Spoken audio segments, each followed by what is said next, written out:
पावसाळ्याच्या पार्श्वभूमीवर कल्याण डोंबिवली महानगरपालिका अति धोकादायक इमारतीवर कार्यवाहीची मोहीम राबवत असून याच अनुषंगाने ठाकुर्ली परिसरातील अनुसया इमारत जी धोकादायक असल्याचं जाहीर करण्यात आलं होतं ती शुक्रवारी पोलीस बंदोबस्तात रिकामी करून सील करण्यात आले। पालिकेकडून वेळोवेळी धोकादायक इमारतींना नोटीस बजावल्या जात असल्या तरी काही रहिवासी आपले घरे रिकामे करत नाहीत। त्यामुळे येत्या पावसाळ्यात जीवितहानी टाळण्यासाठी पालिकेने आता कडक पावले उचलण्यास सुरुवात केली। माननीय आयुक्त महोदय यांचे निर्देशानुसार माननीय अतिरिक्त आयुक्त श्री गोडसे साहेब आणि माननीय उपायुक्त श्री तावडे साहेब यांच्या मार्गदर्शनानुसार आज सगळ्या वॉर्डमध्ये माझ्याकडे एफ आणि जी वॉर्ड आहे। आता सध्या परिस्थितीत जी वॉर्डाचा तात्पुरता चार्ज आहे। त्या अनुषंगाने हे जे निर्मनुष्य करायचे जे टीमने पूर्ण निर्मनुष्य करण्याचं कामकाज चालू आहे आणि आता आम्ही सगळे रूम सील केलेले आहेत, गाळे सील केलेले आहेत आणि ही जी लव अंकुश बिल्डिंग जी आहे या लव अंकुश बिल्डिंगला आपण निर्मनुष्य करण्याकरता वारंवार त्यांना तगादा लावलेला आहे। परंतु आज संपूर्ण पोलीस फौज घेऊन महापालिकाची फौज, पोलिसांची फौज असे दोघांचे संयुक्त कारवाई चालू आहे। सगळ्यांचे सामान काढून त्यांना दुसरीकडे शिफ्ट करून सगळे निर्मनुष्य केलेलं आहे। आता ही बिल्डिंग पूर्णपणे रिकामी करण्यात आलेली आहे आणि या संदर्भात संबंधितांचा गैरसमज होऊ नये त्याकरताही त्यांना स्पष्ट सांगितलेलं आहे की उद्या भविष्यात दुर्घटना घडू नये, हे तुमच्या हितासाठी आहे। याकरिता या सगळ्या गोष्टी होत आहेत, खाली करत आहोत। सामानासहित त्यांना खाली करून घेण्यात आलेलं आहे आणि पोलीस खातं, रामनगर पोलीस स्टेशन यांचीही आपल्याला ही मदत मिळालेली आहे आणि त्यांच्या सहकार्याने आणि आमच्या टीमच्या सहकार्याने हे सगळ्या गोष्टी रिकाम्या करून सील करण्यात आलेले आहे। आजच्या तारखेला संपूर्ण बिल्डिंग निर्मनुष्य करण्यात आलेली आहे।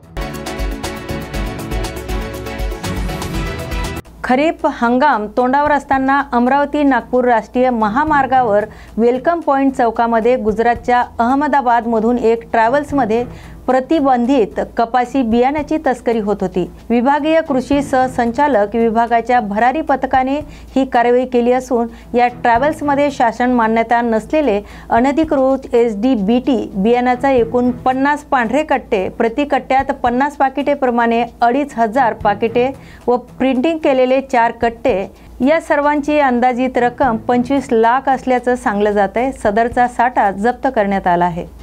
आज या ठिकाणी आम्हाला गोपनीय माहिती मिळाली होती की अहमदाबाद गुजरात येथून ट्रॅव्हल्सच्या माध्यमातून SDBT बियाणे वाहतूक होत असल्याची आम्हाला गोपनीय माहिती मिळाली होती। त्या आधारे आम्ही आज सकाळी 7 वाजल्यापासून वेलकम पॉइंट अमरावती या ठिकाणी तपासणी करता उपस्थित राहिलो असता गुजरात ट्रॅव्हल्सच्या गाडीच्या डिकीची तपासणी केली। त्यामध्ये आम्हाला SDBT प्रतिबंधित बियाणे, कापूस प्रतिबंधित बियाणे वाहतूक होत असल्याचे आढळून आले। अधिक तपास केला असता गाडीमध्ये जवळपास 50 ठिके, 50 कट्टे, एका कट्ट्यामध्ये जवळपास 50 पाकिटे याप्रमाणे 2500 पाकिटे या ठिकाणी आम्ही ताब्यात घेतलेली आहेत। सर्व प्रतिबंधित बियाणे कायद्याअंतर्गत कापूस अधिनियम कायदा 1909 व बियाणे कायदा 1966 प्रमाणे पुढील कारवाई सुरू असून संपूर्ण 25 लाखाचा मुद्देमाल या ठिकाणी आम्ही ताब्यात घेतलेला आहे। पोलीस गुन्हा दाखल करण्याची कारवाई सुरू आहे। महावितरण कंपनीचा 20व्या वर्धापन दिनानिमित्त जनजागृतीसाठी रन फॉर सेफ्टी मॅरेथॉनचे आयोजन करण्यात आले असून या मॅरेथॉनमध्ये रन फॉर सेफ्टीचा संदेश देण्यात आलाय। तसेच विद्युत सुरक्षेचे नियम पाळा आणि वीज अपघात टाळा हा संदेश देण्यात आला। मॅरेथॉन रतनलाल प्लॉट येथील विद्युत भवन, सिव्हिल लाईन चौक ते पोस्ट ऑफिस चौक तसेच सुंदराबाई खंडेलवाल टावर ते विद्युत भवनवर या मॅरेथॉनचा समारोप करण्यात आलाय।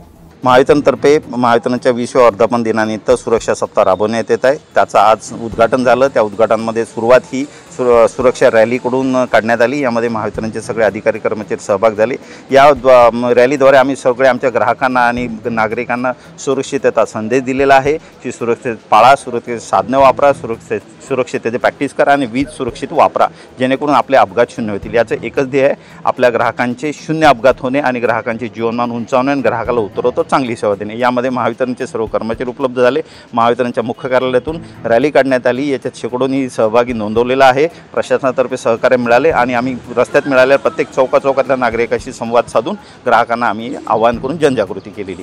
अशा प्रकारे आज आमची ही सुरक्षितता रॅली सुरू झालेली आहे आणि हा आठवडाभर आमचा कार्यक्रम सुरू राहणार. आम्ही सगळ्या ग्राहकांपर्यंत पोहोचायचा महावितरणचा मानस आहे, याकरता आम्ही सगळ्यांना आवाहन करीत आहे. गोंदिया जिल्ह्यातील सडक अर्जुनी जिल्ह्यात मोठ्या प्रमाणात अवैधरित्या गौण खनिजाची वाहतूक होत असून अशातच सडक अर्जुनी तालुक्यातील नदी नाल्यातील रेती तस्करी सुरू आहे. दरम्यान एका ट्रकमध्ये विनापास परवाना रेती नेत असल्याची माहिती प्रशासनाला मिळताच सडक अर्जुनीचे तहसीलदार यांच्या आदेशान्वये गस्तीवर असलेल्या पथकाने पहाटे सौंदड ते राका महामार्गावर ट्रक कारवाई करून लाखोंचा मुद्देमाल जप्त केलाय. 2 ब्रास रेती अवैधपणे वाहतूक करताना पकडलेला आहे आणि संबंधित प्रकरणामध्ये महाराष्ट्र जमीन महसूल संहितेच्या कलम 48 नुसार पुढील कारवाई प्रस्तावित करण्यात आलेली आहे.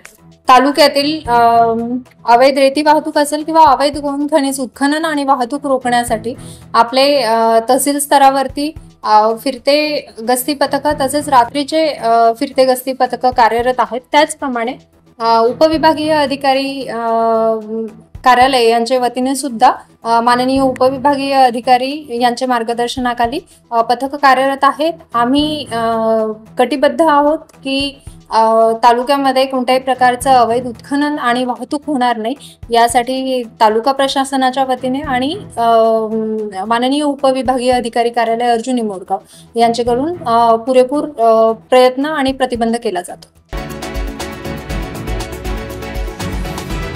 चोपडा तालुक्यात मान्सूनपूर्व मशागतीत शेतकरी वर्ग शेतातील विविध कामं करताना दिसत असून यावर्षी मे महिन्यातच अवकाळी वादळी वाऱ्यासह पाऊस झालेला आहे. तसेच ढगाळ वातावरण तालुक्यात असल्याने शेतकरी पावसाळा सुरू होण्याआधीच मशागत करताना दिसत आहे. परंतु शेतात कुठली पिकं पेरणी करावी अशी द्विधा मनस्थिती शेतकऱ्यांपुढे पडली आहे. कारण पाऊस पेरणी केली तर उत्पन्न आणि भाव नसल्याने लागलेला खर्चही निघत नाही. मकाचं देखील खरीपाचं उत्पन्न कमी येत असल्यानं वाढलेलं बी बियाणं खत फवारणीची किंमत यामुळे शेतकरी काय करावं या द्विधा मनस्थितीत आहे. आता आमच्या शेतामध्ये खरीपपूर्व मशागत चालू आहे. देवाचा पाऊस पडल्यामुळे पावसाळा सुरुवात होत खरीप वाहन वगैरे मारू आणि कधी पावसाळा चालू झाला तर पेरणी वगैरेची तयारी करू. यावर्षी पाऊस चांगला आहे असा हवामान खात्याने अंदाज वर्तवला आहे. काय विचार पेरणीचा कुठला पीक लागवड करणार आहे? हवामान खात्याने तर वर्तवलेलं आहे जाता, पण आम्हाला कसं आहे ते पंजाब डाग वगैरे ते माहिती देतात, त्याप्रमाणे मोबाईलला येतात, त्याप्रमाणे आम्ही चालतो. आता पावसाळ्याच्या अगोदर आता 15 तारीखनंतर पावसाळा सुरुवात होणार आहे. मग आमचीवाला कधी पाऊस चांगला पडला तेव्हा आम्ही पेरणी करू. नाही तर कसं आहे बियाणं बी वाया जाऊ शकतं. बरोबर. एक पाणी चांगलं पडेल त्याच्या हातात एक पाणी पडलेलं होतं चांगलं, त्याच्यामुळे हे खरीप वाहने मारून घेतोय आम्ही. अच्छा. तरी यावर्षी काय आपण कुठलं पीक घेण्याचे विचार आहे? यावर्षी लावायला जास्त येता पाऊस दादा, कपाशीला भाव नाही आहे, मक्याचं उत्पन्न बी कमी आहे. आमचा एरिया आहे हा घरदार शिवार, तर आम्हाला उत्पन्न म्हणजे मक्याचं बी कमी आहे. खरीपचं म्हणजे रब्बीचं चांगलं होतं पण खरीपचं कमी येतं. त्याच्यामुळं मक्का लावायचं का कपाशी लावायची, कपाशीला बी मजुरीमुळे परवडत नाही आणि उतारा दिवसेंदिवस कमी होतोय. त्याच्यामुळे आता टाईम तसं पाहू आता आणि उडीद मग नाही तर काहीतरी पाहावं लागेल दुसरं. म्हणजे काय पेरावं तेच विचार करावा लागतो. तेच विचार आहे, तेच समजत नाही.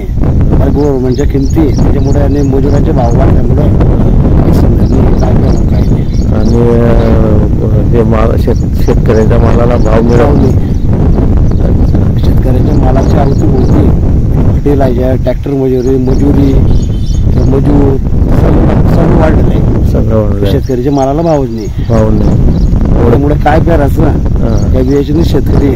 बरोबर. ह्या वर्षी तर भरपूर जमीन अशी पडीच सारखी राहणार आमच्या, म्हणजे गवळी सारखी. म्हणजे त्याच्यावर काहीच कुठलंच पीक घेतलं जाणार नाही. पीक घेतलं जाणार